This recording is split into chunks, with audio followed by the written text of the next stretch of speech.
My name is Emily Carter. I'm 27 years old, founder and CEO of Artisan Logic Systems, a software company that helps small artisan businesses thrive across America.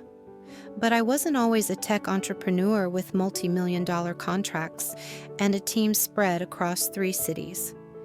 I grew up in West Haven, Oregon, in a family where success was defined by Ivy League diplomas framed on the wall, and dinner conversations felt more like academic interrogations. To them, I was the invisible child, the one who fixed neighbors' Wi-Fi routers and built websites in the attic, while my sister collected trophies and full-ride scholarships. I left home at 18 with nothing but a battered laptop and a stubborn belief that I could build something real even if no one else believed in me. I was born and raised in West Haven, Oregon, a small coastal town nestled between evergreen hills and salt-stained piers. The kind of place where neighbors kept their lawns immaculate and judged you for weeds more than secrets. To outsiders, West Haven seemed peaceful, traditional, a safe town to raise children. But to me, it was a place where dreams were measured not by desire or courage, but by how prestigious they looked framed on a living room wall. My father, Richard Carter, was a tenured professor of constitutional law at Oregon State University. Every morning he left home in crisp, tailored suits, smelling faintly of cedar and paper ink hair, combed neatly back posture, straight as a courtroom pillar. At home, he spoke as though every dinner conversation were an academic debate, delivering his points with the same controlled cadence he used when lecturing to graduate students. My mother, Diana Carter, was principal of West Haven High School, known for her immaculate navy cardigans, severe bun hairstyles, and unyielding discipline. She believed that any mistake in life could be avoided with proper planning and obedience to tradition. Even her hugs felt structured, quick pats on the back before she reminded me to finish my reading list or clean my room to standard. In their eyes, my older sister, Sophia, was the embodiment of success. By 4, she could recite the entire Pledge of Allegiance and spell photosynthesis without hesitation. By 10, she had won every regional spelling bee piano competition and math Olympiad West Haven could offer. Her SAT scores were in the stratosphere, and by 18, she received her acceptance letter to Harvard Medical School, with a full-ride scholarship opening it at the dinner table to gasps of pride. That night, my family threw a party. Neighbors, colleagues, distant relatives crowded into our colonial-style home sipping Chardonnay under the glow of golden chandelier lights. My father raised his glass and announced, "This is what hard work and the right values produce. Sophia is the future of this country." There were tears, laughter, applause.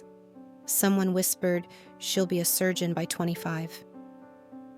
I watched from the kitchen doorway, holding an empty soda can, the noise around me muffled like I was underwater.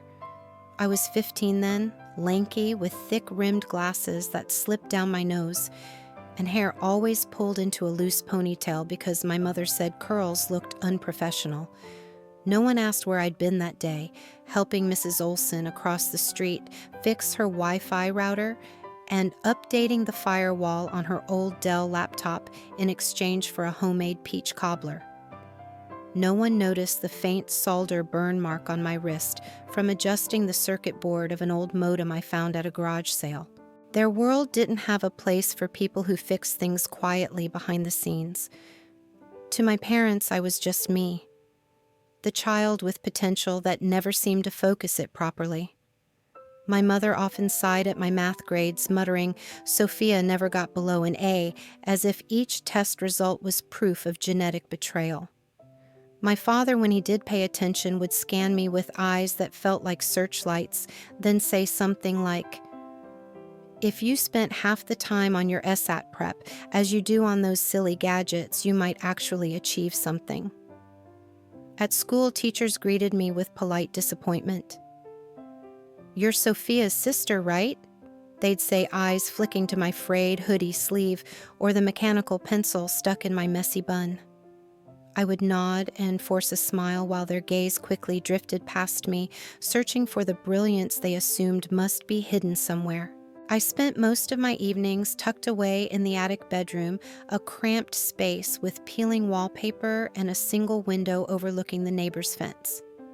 There scattered across the floor were boxes of discarded computer parts, tangled Ethernet cables, and yellowed circuit diagrams I printed from the library. The air smelled of solder plastic and faint lavender from the old sachet my grandmother once gave me. Under the dim desk lamp, I built a world of my own motherboards rescued from e-waste bins, routers salvaged from Goodwill Raspberry Pi kits I bought from odd jobs fixing neighbors' tech issues. Sometimes I imagine myself standing on a grand stage presenting a revolutionary software product that connected artisans and makers to buyers across the world. But in West Haven, the only people who got standing ovations were doctors, lawyers, and PhDs. Dreams like mine weren't dreams. They were distractions. Dinner each night was silent but structured. My mother served grilled salmon or lemon chicken with steamed broccoli on white porcelain plates. My father read the business or politics section of the newspaper between bites, offering opinions on Supreme Court decisions or the flaws in Oregon's tax legislation.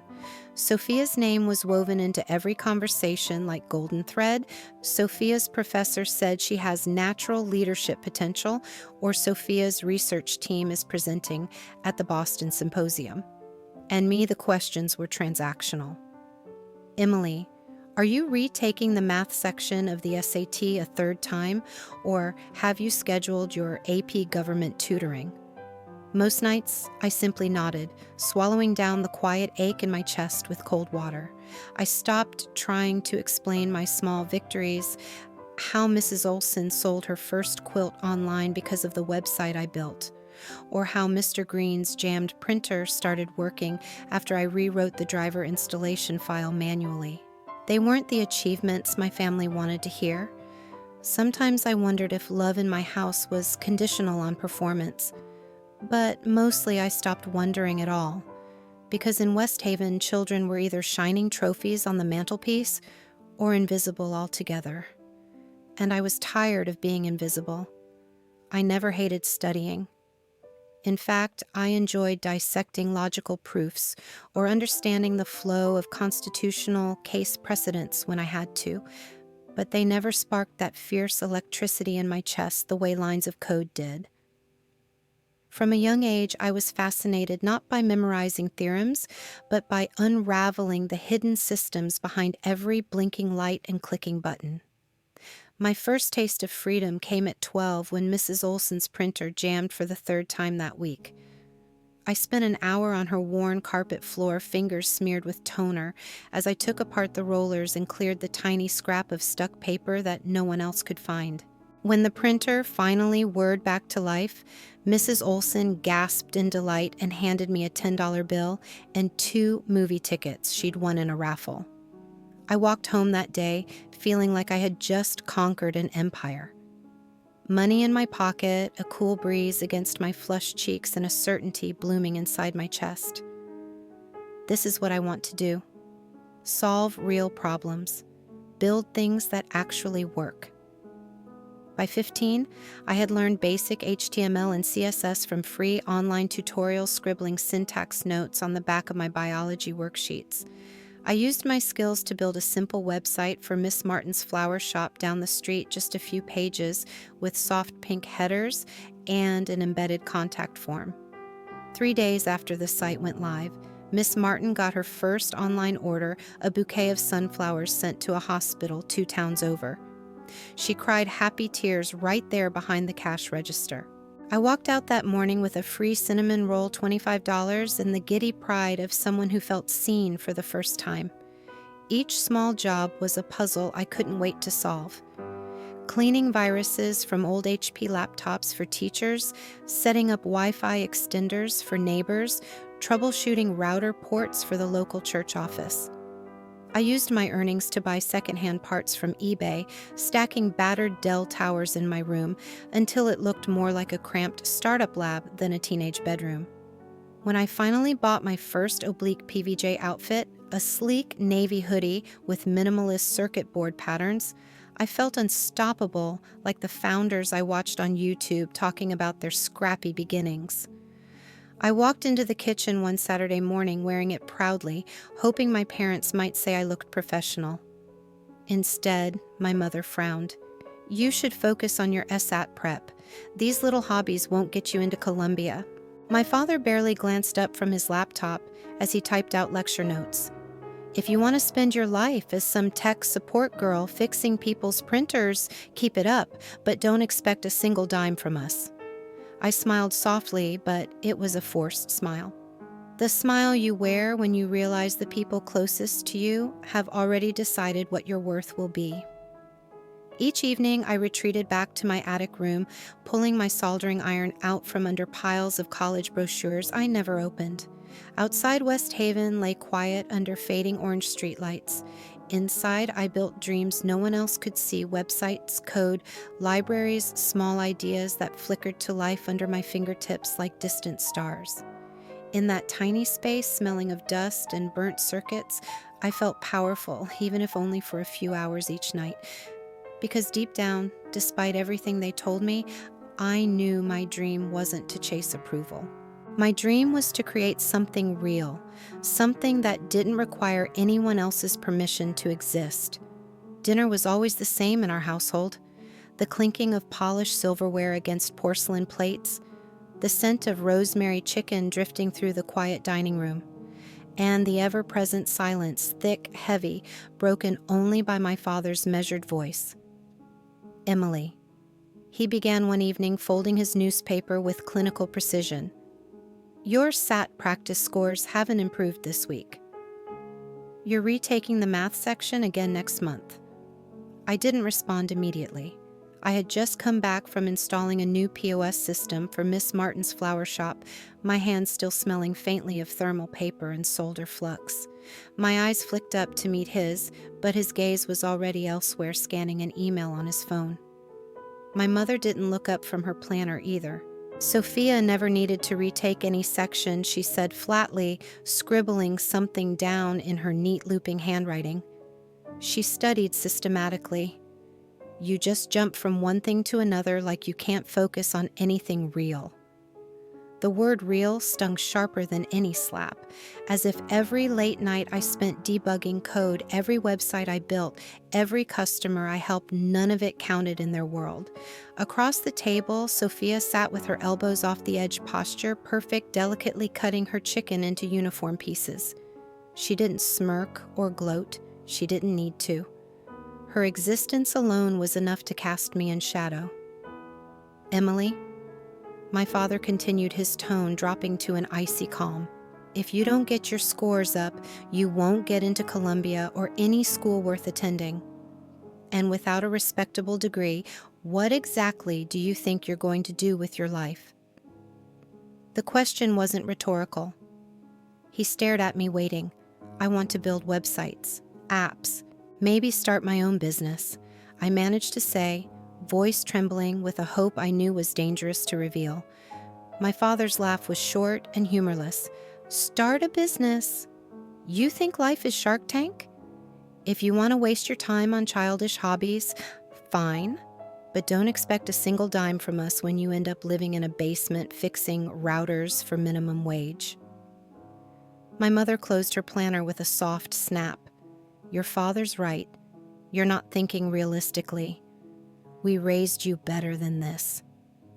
I felt something coil tight in my chest, a quiet rage mixed with despair. The fluorescent dining room light buzzed overhead, illuminating the table set with embroidered placemats and matching napkin rings. Everything perfect, everything controlled.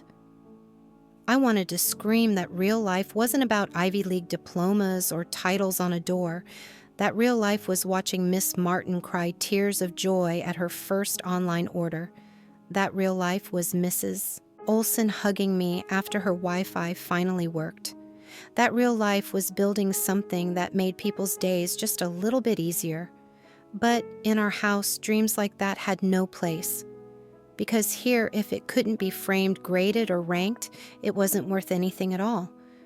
I swallowed my words with my cold water, feeling them burn all the way down. That night, I went back up to my attic room, sat cross-legged on the dusty floor, and pulled my laptop close. As I typed out new lines of code, my fingers moved fast, almost desperate. Because with every keystroke, I reminded myself, one day they'll see I'm more than the girl who failed to become Sophia Carter. I'm Emily, and I will never belong to their world. It happened on a rainy Thursday evening in April. The house smelled of garlic bread and roasted chicken, and thunder rumbled softly in the distance, rattling the window panes of the dining room. I sat at the far end of the table, picking at my steamed broccoli, barely tasting it. My mind was elsewhere, racing through lines of CSS I was debugging for Miss Martin's new online store. Across from me, Sophia was glowing as always. She had just received news that she would begin her surgical residency a year early. My mother dabbed tears from her eyes while my father raised his glass of Merlot with solemn pride. To Sophia, he said, his voice resonant with authority, for proving yet again that this family produces greatness. Glasses clinked, smiles bloomed, pride radiated like heat waves across the table. Then his eyes flicked to me, sharp and unblinking. "And what about you, Emily?" he asked, his tone deceptively calm. "Have you finally submitted your applications to Columbia and Stanford?" My fork froze midway to my lips. The rain hammered harder against the windows. My chest tightened as my heart thundered so loudly it drowned out everything else. I swallowed hard and placed my fork down with trembling fingers. "I'm not applying to college," I said, my voice quiet but unbreakable. "I want to start my own business. I already have clients lined up. I've built websites for 3 local stores, and I've saved over $4,000 from commissions. I know what I want to do." For a moment there was silence so heavy it seemed to push the walls inward. My mother's mouth hung slightly open. Sophia's brows furrowed with that look of pity I had grown to despise. My father placed his glass down with deliberate slowness and rose from his seat, towering over me. "Get up," he commanded. I stood shakily, my knees brushing the underside of the table. Richard Carter walked around, stopping inches from me, close enough that I could see every pore on his weathered, disciplined face. "You think building cheap websites for flower shops and quilt makers is a career," he hissed, keeping his voice low but sharp enough to cut through bone. "You will not embarrass this family by becoming some dropout tech support girl. You will apply to college. You will earn a real degree. You will follow the plan." I felt the burn of tears rising, but I refused to let them fall. I held his gaze, my breathing ragged but steady. Somewhere deep inside my chest, something old and heavy cracked open, and in its place, a fierce, quiet clarity took root. "No," I whispered. "I won't." My father's face darkened, turning a shade of red I had never seen before. His hand twitched, as if resisting the urge to grab my shoulders and shake me back into submission. "If you walk away from this, you are walking away from this family. Don't expect assent. Don't expect our help when you fail." I felt my mother's eyes on me, wide with disbelief, my sister's eyes narrowed in silent judgment. But none of it mattered anymore. "Then I guess I'm walking away," I said softly. I turned on my heel and left the dining room, the pounding of my heart drowning out my father's final words, calling me an ungrateful failure. I climbed the attic stairs 2 at a time, each step lighter than the last. In my room, I pulled my battered suitcase from under the bed and began packing. Hoodies, jeans, soldering iron chargers, my stack of notebooks scribbled with code snippets and business ideas. Finally, I zipped my laptop into its sleeve and hugged it to my chest, feeling its familiar warmth like an anchor to the life I knew I could build. Thunder cracked again outside as I wheeled my suitcase down the narrow hallway. My mother stood by the stairs, tears in her eyes, but making no move to stop me. My father remained seated, staring blankly at his glass of Merlot. Sophia watched silently, arms crossed, already gone in her mind to Harvard's sterile white halls. At the front door, I paused for a single breath. I turned back, my eyes scanning the only home I had ever known, feeling nothing but relief. Goodbye. I said not to them, but to the life they tried to force me into. I stepped out into the rain, letting the icy drops soak my hair and drip into my eyes as I walked down the driveway, suitcase wheels bumping over the cracks. The night smelled of wet asphalt and pine needles. Lightning lit up the clouds, illuminating my path in sharp silver flashes. Each step away from that house felt impossibly light. I wasn't just leaving home. I was leaving behind every chain they had wrapped around my dreams. At the end of the street, soaked and shivering, I raised my face to the stormy sky and smiled through tears that finally fell tears, not of fear, but of freedom. I arrived in Portland at 3:17 a.m. on a Greyhound bus that smelled of stale coffee and damp upholstery. The city was still asleep, streetlights casting long shadows across empty sidewalks. My suitcase's broken wheel scraped loudly against the cracked pavement as I made my way down Burnside Avenue, passing shuttered food carts and darkened windows flickering with TV static. I had rented a studio apartment online, 450 square feet, on the third floor of an old brick building that smelled of mildew and boiled cabbage. The hallway lights flickered with each passing step. Inside, the floors creaked under my weight, and the lone window let in a freezing draft no matter how tightly I shut it. But as I stood in the dim room at dawn, my breath clouding in the cold air, I felt something I had never felt before. This was mine. That first morning, I unpacked my laptop and set up a second-hand wooden table beneath the only outlet in the living room, transforming it into my makeshift office.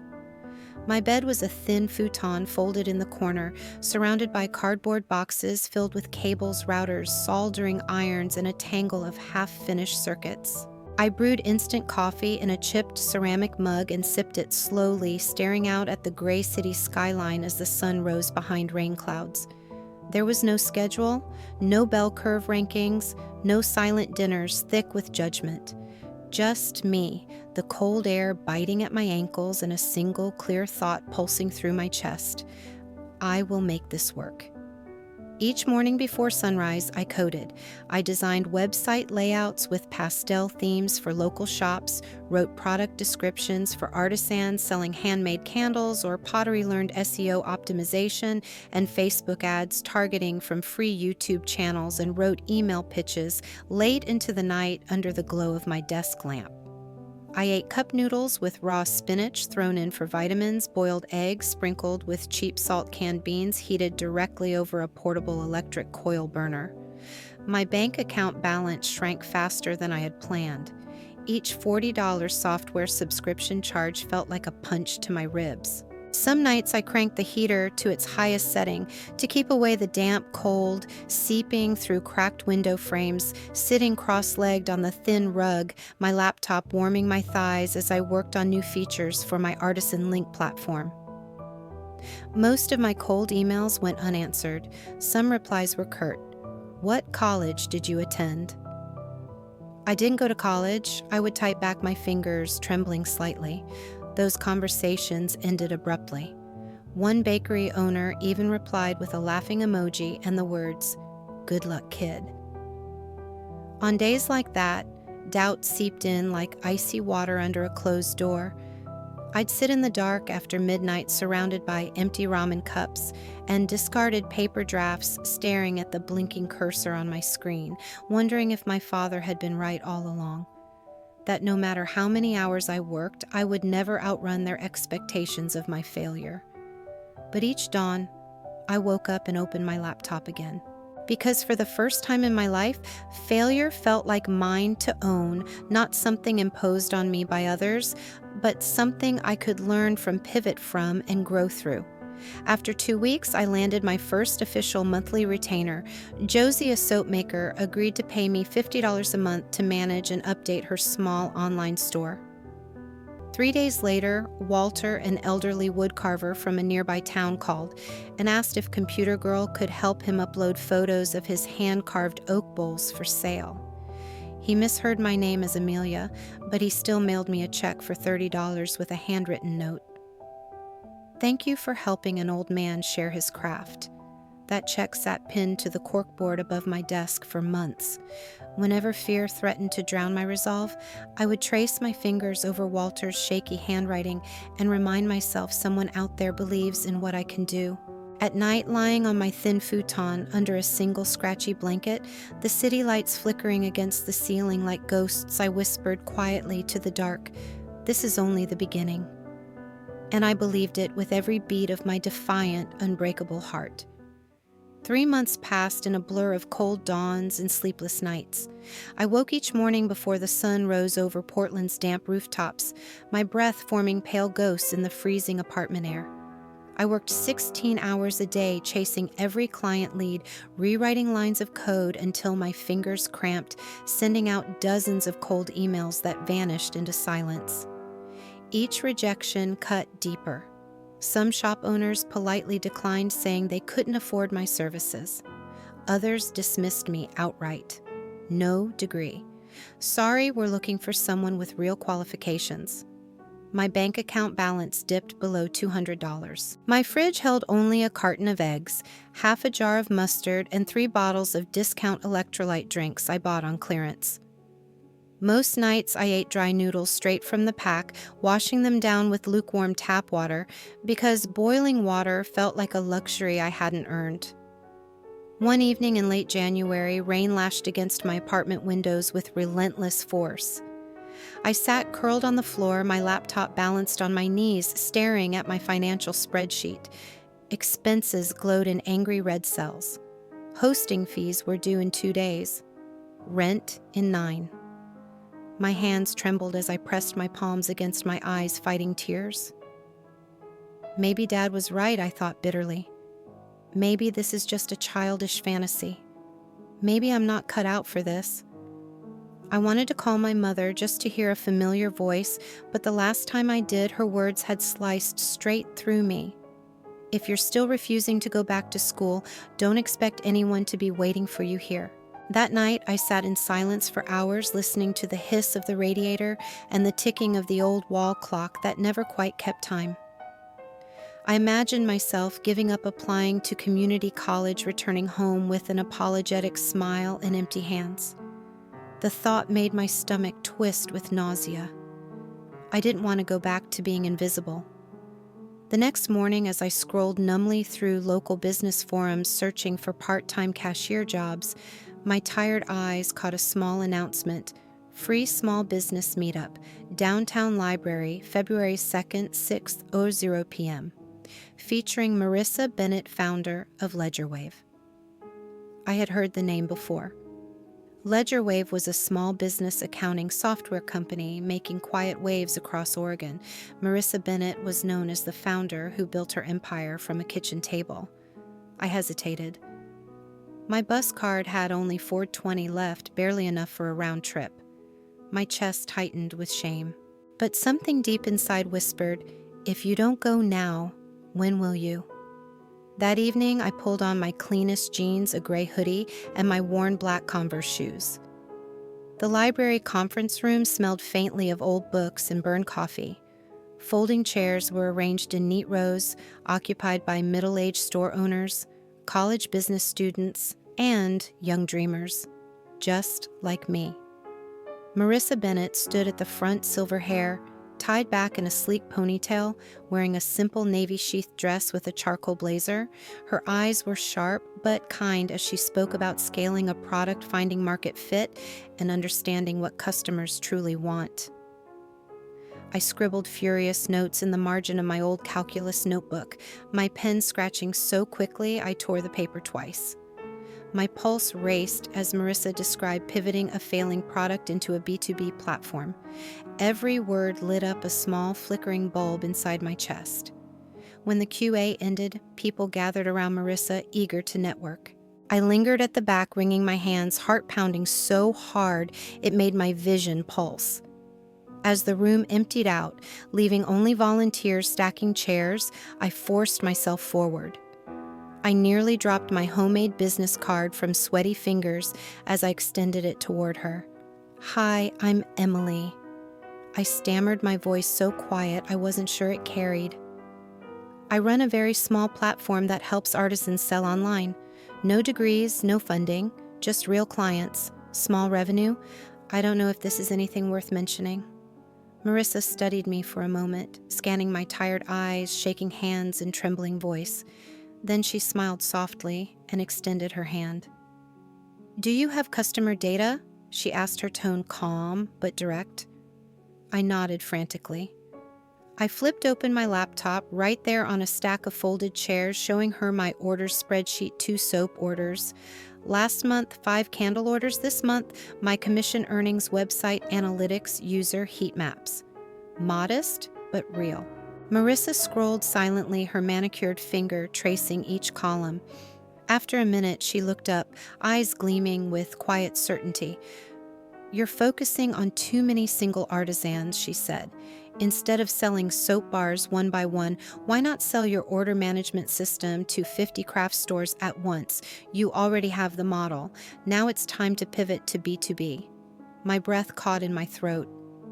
For a split second, the harsh fluorescent lights overhead seemed to blur and soften around Marissa's silhouette.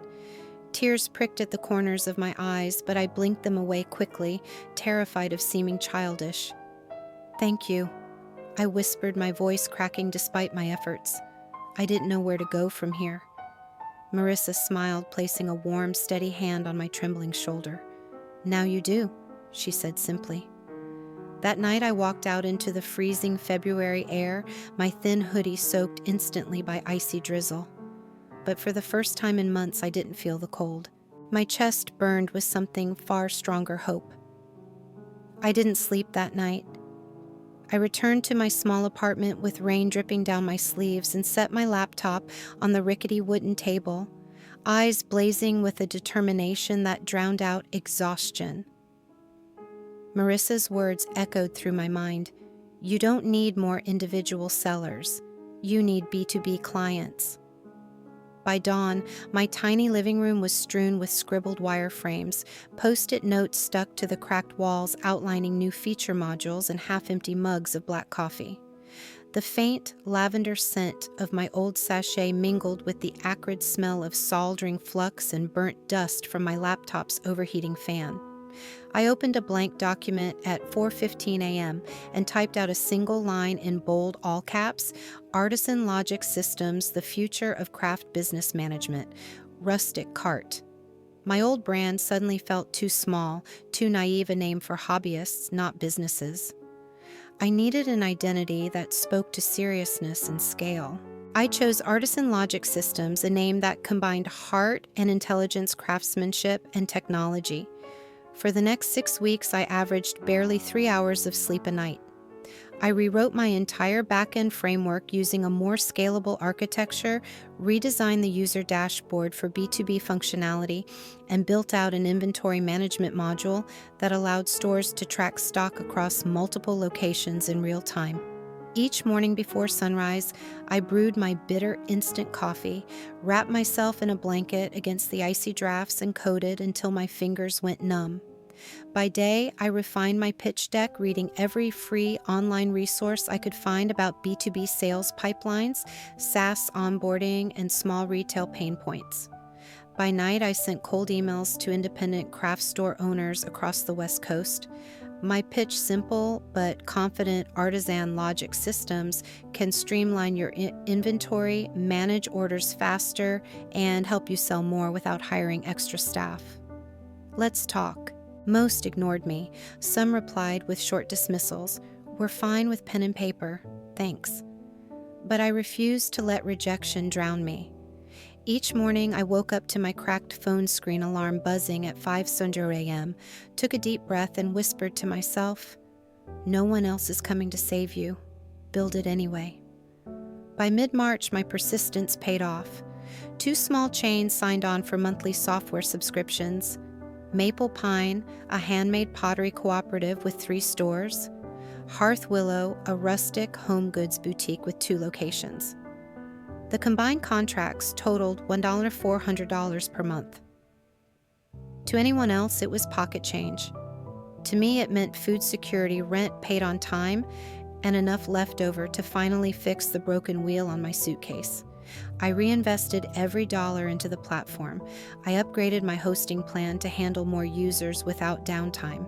I paid a college sophomore on $5 or $50 to design a clean new logo navy serif text reading Artisan Logic Systems with a minimalist oak leaf icon. One evening, exhausted but exhilarated, I emailed Marissa a short update with my new website link. I didn't expect a reply, but at midnight my phone buzzed with an email. Subject, well done, Emily. This is the right direction. Keep going. I stared at the glowing screen, tears blurring my vision. I pressed my lips together to keep from sobbing into the silent dark. Because for the first time since leaving West Haven, someone I respected saw me not as a foolish dreamer or runaway, but as what I truly was, a founder. And that simple recognition, 2 words from Marissa, well done, burned brighter than any diploma my parents ever hung on their pristine living room walls. Spring arrived in Portland draped in misty rain, and pale cherry blossoms scattered along the sidewalks like confetti. By then I had landed 5 small craft store clients, each paying between $200 to $500 per month for my Artisan Logic System software. My apartment still smelled of burnt solder and instant coffee, but my bank account had finally crawled above $2,000, the highest it had been since I left home. I used part of it to buy a used Herman Miller chair from Craigslist. The seller, a middle-aged software engineer who had upgraded to a standing desk, asked curiously, "Starting a company?" I just smiled shyly and nodded. He gave me a thumbs up before helping me load it into an Uber. That chair became my throne. From it, I sent cold email after cold email to larger prospects, refining my pitch each time, switching subject lines from software for craft stores to streamline operations and scale revenue with one tool. Most days, rejection felt like background noise, another no sandwiched between lines of code and frozen egg breakfasts. But one morning in late May, as I was preparing a vanilla latte from my $12 drip machine, my inbox pinged with a subject line that made my hand tremble. Maple Sage Operations Inquiry. I clicked it open with bated breath. Maple Sage was a handcrafted furniture chain with 36 locations across 6 states, known for their minimalist oak tables and artisan walnut shelves. I had emailed them 3 weeks prior with a targeted pitch about multi-location inventory tracking. I never expected a reply. The email was short and blunt. "Here, your software can track inventory per location. Send us a demo." Rebecca Tran, Director of Operations. I read the email 10 times, my pulse drumming so loudly I felt dizzy. I messaged Jared, the freelance UX design student I occasionally hired for small tweaks, with a single line. "I need you full-time for the next 5 days. Paid." For 5 straight days, we built a full-stack live demo simulating Maple Sage's entire store network. It featured an intuitive dashboard, seamless order management, low stock alerts, and integrations with their outdated shipping software APIs. I barely slept, surviving on cold lattes and granola bars I kept lined up on my windowsill. The night before the demo call, I sat staring at the glowing loading screen, whispering over and over, "Don't crash. Don't crash. Please just work tomorrow." On the day of the presentation, I wore my cleanest dark jeans, a navy blouse I bought for $6 at Goodwill, and a borrowed black blazer from Jared's roommate's girlfriend. My shoes were scuffed, Converse, but I polished the white rubber edges with an old toothbrush to make them look crisp. As my Zoom camera flicked on, I was greeted by 6 rectangular faces, operations managers, IT heads, and Rebecca herself, a woman with sleek black hair and piercing almond eyes who spoke in efficient, clipped sentences. I walked them through every screen, explaining multi-location SKU mapping, auto-generated shipping labels, and future feature rollouts. My voice trembled slightly at first, but as they asked technical questions, data encryption standards, server uptime, SLAs, multi-user permissions, my confidence grew. I knew these answers. I had lived them line by line of code at 3 a.m. on cold Portland nights. At the end, Rebecca leaned back in her ergonomic chair, arms crossed. The room fell silent as she studied my tired but blazing eyes through the screen. "We need this system deployed within 60 days. "Can you deliver?" she asked finally. My chest constricted. My hands tightened into fists in my lap. I glanced at Jared's tiny thumbnail video feed. He gave me a thumbs up so big it nearly blocked his face. "Yes," I said, my voice steady. "We can deliver, but I'll need integration meetings with your accounting and shipping tech teams, and full data schema access." Rebecca nodded curtly. "Send us the contract this week." 2 days later, after a whirlwind of emails, document redlining, and legal consultations with Marissa's recommended small business attorney, I received the final signed contract, $950,000 total, with $350,000 paid upfront to begin deployment. When the funds hit my business account, I didn't cry. I didn't scream. I simply sat at my rickety wooden table, staring at the glowing screen as rain fell softly against my single drafty window. Outside, Portland's streetlights flickered on in the gray dusk. Inside, I sat motionless, clutching my old ceramic coffee mug, feeling the weight of an entire life shift around me. Not as a daughter desperate for approval, not as the invisible second child, but as a founder, a builder, and for the first time, as someone who knew without a shadow of doubt I was exactly where I was meant to be. The Maple Sage contract transformed everything overnight. I used the upfront payment to clear my mounting credit card debt, replace my old glitchy laptop with a powerful MacBook Pro VA for the first time in my life, buy groceries without calculating every dollar. I stocked my small fridge with fresh vegetables, real butter, and organic eggs, luxuries that once felt unreachable. But I didn't pause to celebrate for long. Within 2 weeks, I hired Jared full-time as UX lead and brought on Tanya, a back-end engineer I found in a freelance forum for underrepresented women in tech. We worked 16-hour days from my cramped apartment, stacking boxes of instant noodles to create makeshift monitor stands and taping our whiteboard to the fridge door. When we needed a break, we'd sit cross-legged on the peeling linoleum floor, splitting microwave burritos and talking about the features we would build next. We pushed out weekly updates for Maple and Sage each deployment, earning glowing feedback from Rebecca Tran's operations team. As word spread internally, Maple and Sage introduced Artisan Logic systems to 3 other regional craft store chains, each seeking scalable order and inventory management solutions. Within 6 months, I had negotiated and closed 3 more contracts, totaling over $1.8 million combined. The day I signed my 3rd contract, I stood in the narrow bathroom of my apartment, staring at my reflection in the cracked mirror. For the first time, I didn't see the girl who had once sobbed quietly into her pillow, terrified her parents were right about her. I saw a founder with dark circles under her eyes, hair tied in a messy bun hoodie streaked with dried coffee, and I looked powerful. With the revenue from these deals, I incorporated Artisan Logic Systems Inc., renting our first real office space, a compact suite in a co-working building in downtown Portland with glass walls and an espresso machine that hissed with professional pride. On our first morning there, Jared looked around at the minimalist desks and floor-to-ceiling windows overlooking the city skyline and whispered, "We're legit now." I smiled, setting down my laptop and running my fingertips across the smooth white tabletop. We've always been legit. Now the world just knows it too. Within 18 months, Artisan Logic Systems expanded to open satellite offices in Denver and San Diego, hiring local engineering teams to support West Coast client deployments. Our employee count grew to 24, including project managers, software developers, QA testers, and a part-time accountant who helped us navigate the complexities of sales tax filings across multiple states. By our 3rd year, the company reached $3.6 million in annual recurring revenue, with net profits of nearly $900,000.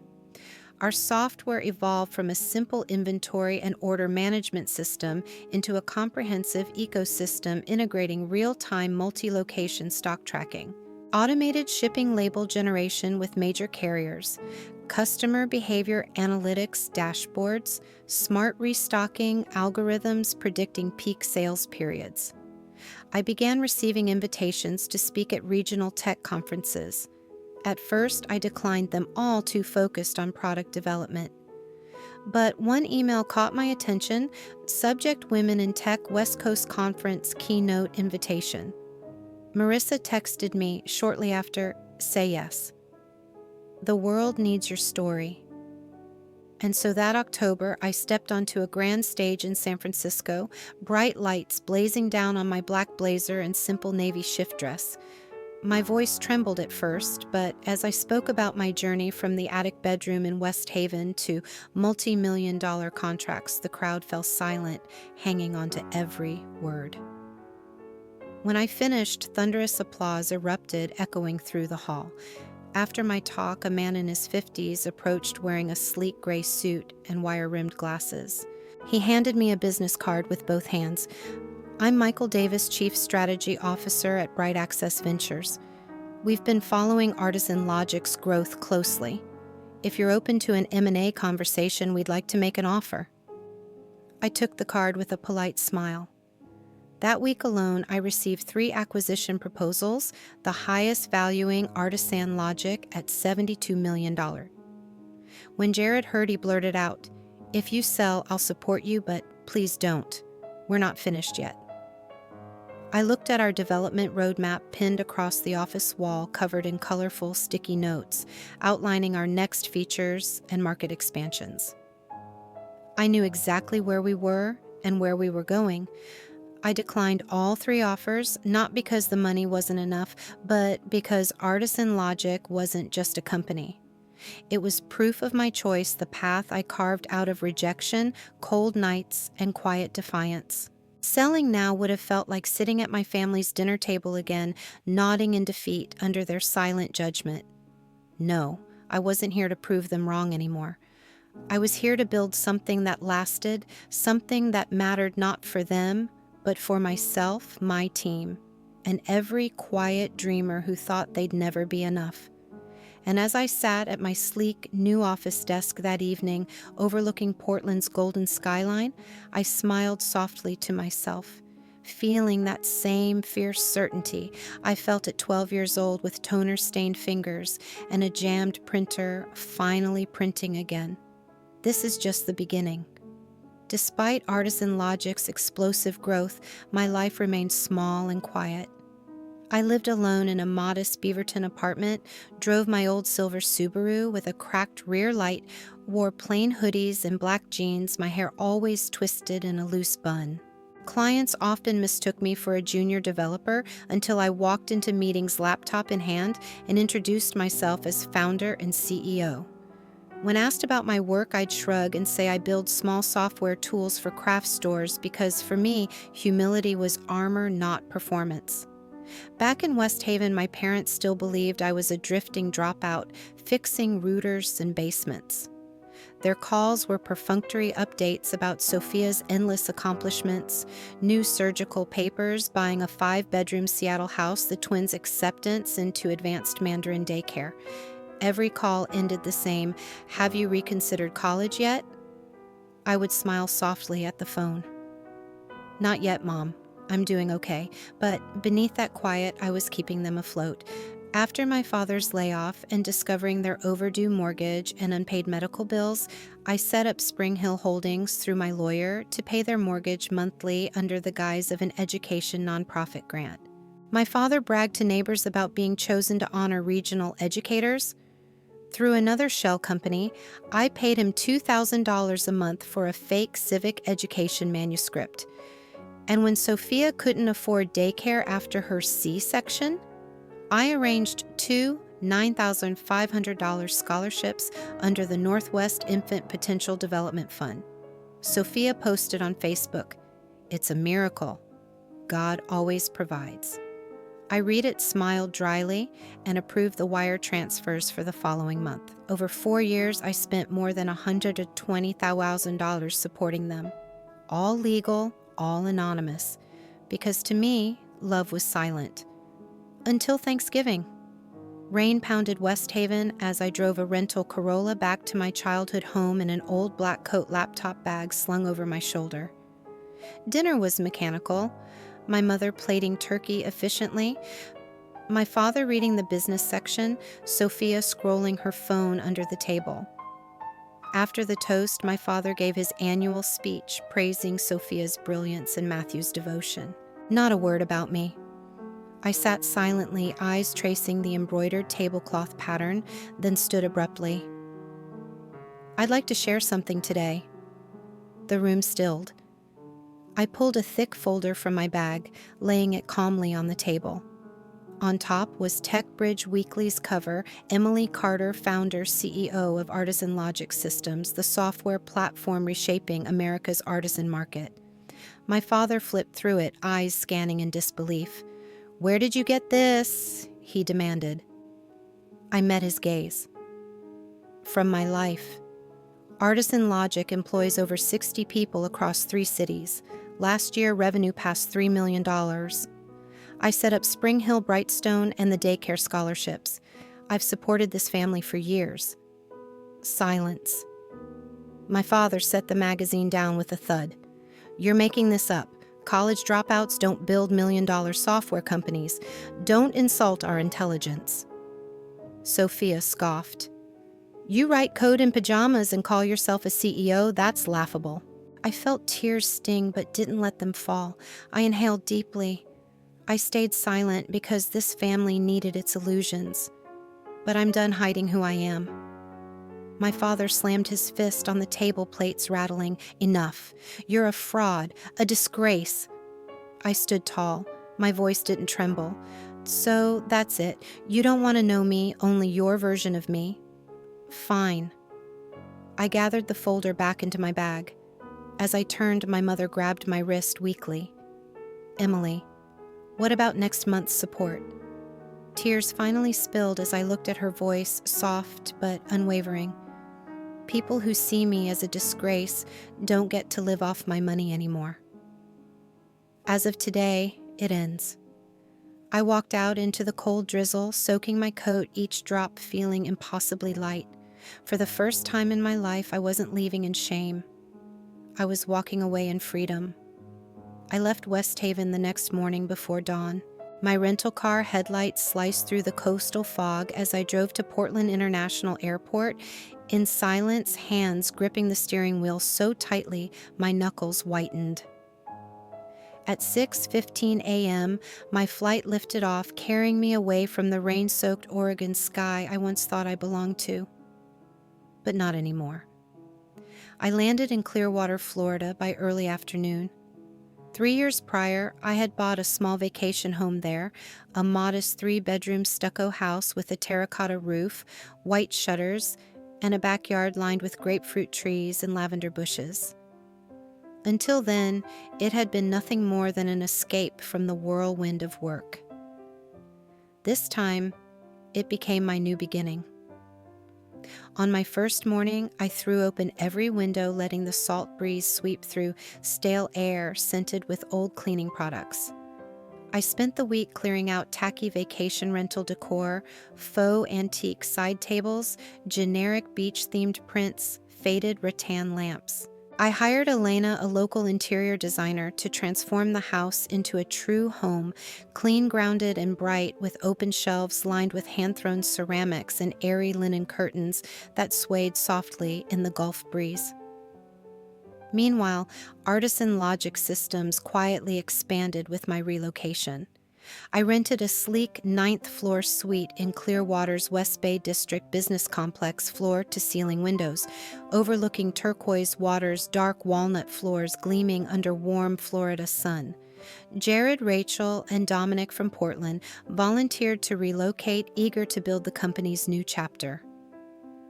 "We're resetting everything, right?" Rachel asked during our first team meeting, her voice brimming with hope. I smiled a rare, unguarded smile. That's right. No more anonymity. No more living two lives. This time we're building forward fully. Artisan Logic thrived in Florida. Within 3 months, we closed deals with 3 regional artisan chains and received a Series B investment proposal valuing the company at $96 million, excluding our upcoming AI analytics suite. But while growth felt exhilarating, I knew my purpose extended beyond revenue graphs and press headlines. Late one night, sipping mint tea on my back porch, I thought about the 19-year-old version of myself curled up on a cold Portland floor surrounded by ramen cups and unpaid bills, wishing desperately that anyone would just believe in me without demanding a diploma first. That memory sparked a decision rooted deep in my chest. 2 weeks later, I launched the Emily Foundation with its first initiative, the Forge Forward Grant, a financial aid and mentorship program for young founders without college degrees, but with promising business plans. I gathered a board of diverse entrepreneurs who, like me, had once been dismissed as unqualified dreamers. Our criteria were simple. We didn't care where applicants studied. We cared what they wanted to build and why. The fund's inaugural announcement took place in a small auditorium at Clearwater Tech Hub under warm April sunshine streaming through tall windows. As I stepped onto stage wearing my signature navy blazer and dark jeans, I carried no speech papers or teleprompter, only my truth. There are 16-year-olds in rural towns building smarter irrigation monitors than anything on the market. There are 19-year-olds writing neural network algorithms without ever stepping into a CS lecture hall. If we deny them a chance simply because they lack a diploma, then we are the ones lacking. In the first 6 weeks, the program received nearly 500 applications. The first grant recipient was Alicia Monroe, a 22-year-old in El Paso, developing an appointment scheduling platform for local clinics. On our first video call, Alicia cried softly, wiping tears on her frayed hoodie sleeve. I didn't think anyone would pick me when the education section only said high school, she whispered. My eyes burned as I smiled gently. Maybe you just hadn't met the right reviewer yet. That evening, I sat alone on Clearwater Beach, toes digging into cool white sand as the tide whispered in and out. I watched pelicans drift over steel blue waves, the sun setting in ribbons of coral and gold across the horizon. For the first time in years, I felt completely at peace, because in helping Alicia, I was healing a part of myself. The part that once believed I had to earn the right to dream. The part that, no matter how successful I became, still carried the bruises of a childhood where love was measured by GPA scores and framed acceptance letters. Now, sitting under a sky vast with possibility, I finally understood I hadn't just built a company. I was building a world where young dreamers like me didn't need permission to exist. And that was worth more than any valuation headline or apology I would ever receive.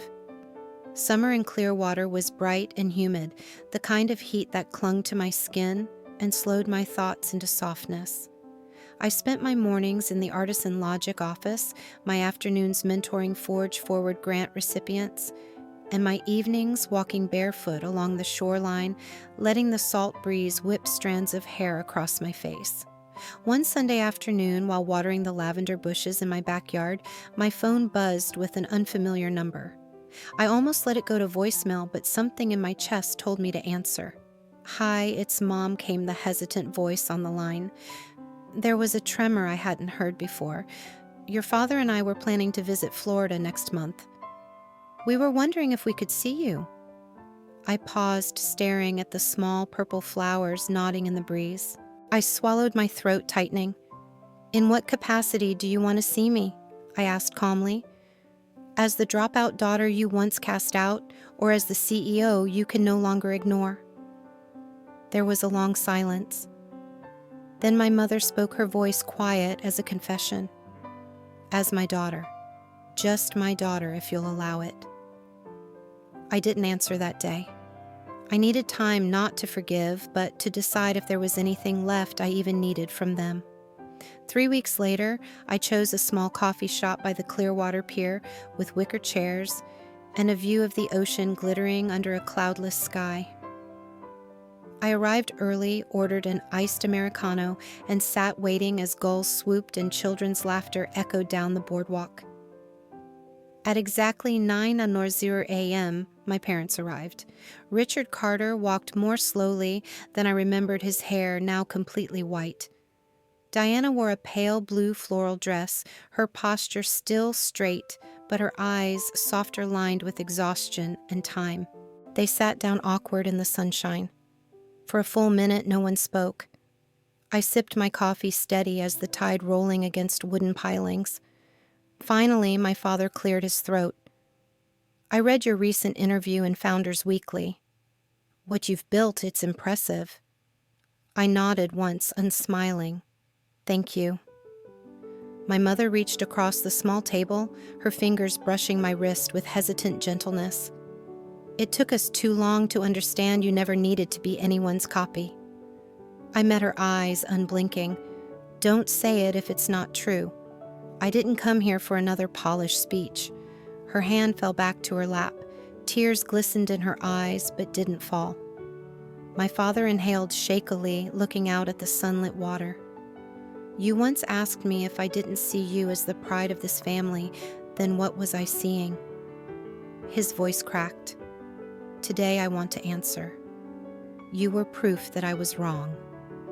My chest tightened with something nameless. Grief maybe, relief maybe.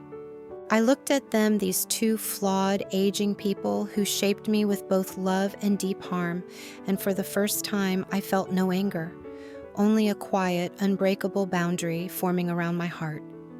"Dad, Mom," I said softly, "I no longer live for approval. I didn't build this life to earn praise or seek redemption. I've spent the past years living truthfully, fully. Nothing about that makes me want to return to any older version of myself." My mother nodded, not with protest, but with a weary acceptance. We stayed another 20 minutes talking about the weather, the sea turtles nesting nearby, Sophia's kids starting kindergarten. When they stood to leave, my mother reached out to hug me. It wasn't tight or desperate, just long enough for me to feel for the first time that she was holding me without trying to mold me into anything. They flew back to Oregon that evening. I didn't wave goodbye.